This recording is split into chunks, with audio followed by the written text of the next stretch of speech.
తాకట్లో ఉన్న మీ బంగారాన్ని విడిపించి ఆ రోజు ఆన్లైన్ రేటుకి కొంటాం. Sharma gold company.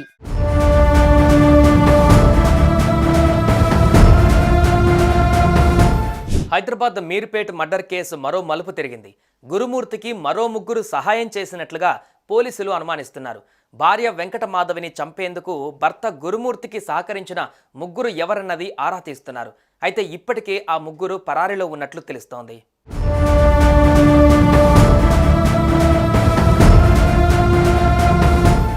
గురుమూర్తి అరెస్ట్ అయిన తర్వాత రోజుకొక సంచలనం బయటపడుతుంది. వెంకట మాధవిని చంపేందుకు భర్త గురుమూర్తికి మరో ముగ్గురు కుటుంబీకులు సహకరించినట్లుగా పోలీసులు అనుమానిస్తున్నారు. వారిలో 2 మహిళలు కూడా ఉన్నారని భావిస్తున్నారు. ఆ ముగ్గురు పరారీలో ఉన్నట్లు తెలుస్తోంది. పోలీసులు శనివారం నుంచి గురుమూర్తిని కస్టడీలోకి తీసుకొని మరింత లోతుగా విచారిస్తున్నారు.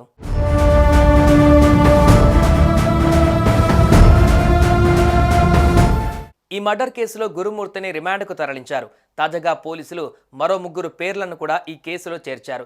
ఈ ఏడాది జనవరి సంక్రాంతి సమయంలో భార్యను 70 ముక్కలుగా నరికి డెడ్ బాడీని హీటర్లో వేసి ఉడికించిన ఎక్స్ ఆర్మీ ఆఫీసర్ గురుమూర్తి ఆ తర్వాత ఏం తెలియనట్టుగా అత్తామామలతో కలిసి జనవరి 15వ తేదీన మిస్సింగ్ కేసు నమోదు చేశాడు.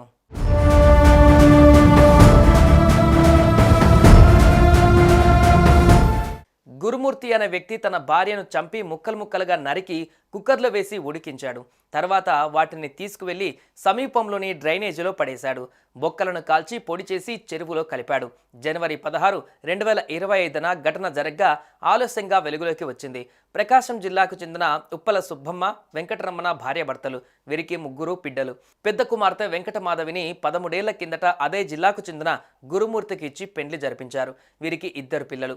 గురుమూర్తి ఆర్మీలో జవాన్గా పనిచేసి వాలంటరీ రిటైర్మెంట్ తీసుకున్నాడు. తర్వాత కంచన్బాగ్ డిఆర్డీఓలో సెక్యూరిటీ గార్డుగా పనిచేస్తూ మీర్పేట్ పిఎస్ పరిధి జిల్లలగూడలోని న్యూ వెంకటేశ్వర కాలనీలో ఉంటున్నాడు.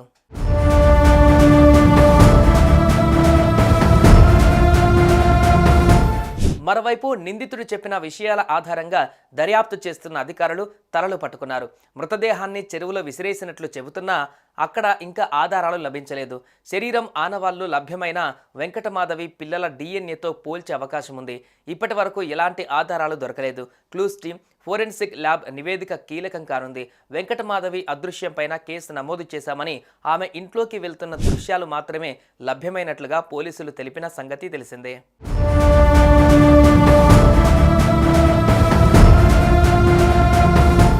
కొన్నాళ్ల నుంచి గురుమూర్తి తన భార్య వెంకటమాధవిపై అనుమానం పెంచుకున్నాడు. ఈ విషయంలో భార్యాభర్తలకు తరచూ గొడవలు జరుగుతూ ఉండేవి. ఈ క్రమంలో ఈ నెల 16వ తేదీన భార్యతో గొడవ పడిన గురుమూర్తి తర్వాత తన భార్య కనిపించడం లేదని అత్తామామలకు సమాచారం ఇచ్చాడు. తనతో గొడవ పడి భార్య ఇంటి నుంచి వెళ్లిపోయిందని ఒక్కడే వెళ్లి మీర్పేట్ పోలీసులకు ఫిర్యాదు చేశాడు. కేసు నమోదు చేసుకున్న పోలీసులు దర్యాప్తు చేపట్టారు. దర్యాప్తులో భాగంగా పోలీసులు ఇంటి ఎదురుగా పక్కన ఉన్నటువంటి సీసీ కెమెరాలను పరిశీలించారు. అందులో 16వ తేదీన గాని ఆ తర్వాత గాని వెంకటమాధవి ఎక్కడా బయటకు వెళ్ళినట్టు గాని లోపలకు వచ్చినట్లుగా గాని కనిపించలేదు. పలుమార్లు గురుమూర్తి కొన్ని కవర్లతో బయటకు వెళ్లి రావడాన్ని గుర్తించారు. దీంతో అతడిని అదుపులోకి తీసుకుని విచారించారు. తర్వాత వెంకటమాధవి అత్తతో ఫిర్యాదు తీసుకొని సీసీటీవీ ఫుటేజీల గురించి గురుమూర్తికి చెప్పి ప్రశ్నించారు. ఇక కేసు నుంచి బయటపడలేనని అర్థమైన గురుమూర్తి తానే హత్య చేసినట్లుగా ఒప్పుకున్నాడు. తాజాగా గురుమూర్తికి మరో 3 సహాయం చేసినట్లు పోలీసులు అనుమానిస్తున్నారు. భార్య వెంకట మాధవిని చంపేందుకు భర్త గురుమూర్తికి సహకరించిన 3 ఎవరన్నది ఆరా తీస్తున్నారు. అయితే ఇప్పటికే ఆ 3 పరారీలో ఉన్నట్లు తెలుస్తోంది. సుమన్ టీవీలో మీ పర్సనల్ అండ్ బిజినెస్ ప్రమోషన్స్ కోసం కింది నెంబర్కి కాంటాక్ట్ చేయండి.